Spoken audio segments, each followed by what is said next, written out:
मित्रांनो पाहू शकता नरेगावामध्ये एक ओढा आहे. तो ओढा ओव्हरफ्लो झाल्यामुळे एवढं पाणी झालं इथं. स्कूल बसेस अडकल्या होत्या मगा, स्कूल व्हॅन अडकली होती मगाशी. 2 लेडीज टू व्हीलरवरून पडल्या. ढकलत गाडी आणतायत. एक ओढा आहे, ओढा ओव्हरफ्लो झालाय. महापालिका प्रशासन, नरेगाव प्रशासन काय करते माहित नाही. नऱ्याची बिकट अवस्था मी जवळजवळ 9 वर्षापासून पाहतोय. हा ओढा इथे असाच असतोय, इथं असंच पाणी साचतंय, गाड्या वाहून जात आहेत. मागच्या वर्षी यांनी जाळी लावलेली आहे ओढ्याला. हे पाहू शकता. बरंच ट्रॅफिक जाम. लहान मुलांना शाळेत आणणं नेणं पॉसिबल नाही. ऍक्टिव्हा, स्कूटी, छोट्या छोट्या गाड्या पडतात, अडकतात. आमचंही ट्रेनिंग अशातून चालू आहे.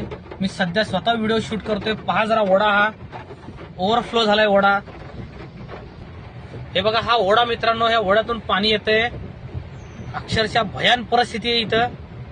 गाड्या थांबलेत, पाणी आलेलं आहे टायर लेवलच्या वरती पाणी. अक्षरशः काय करते प्रशासन माहिती नाही. प्रशासनाने या गोष्टीकडे लक्ष द्यावं आणि पब्लिकने याकडे लक्ष द्यावं.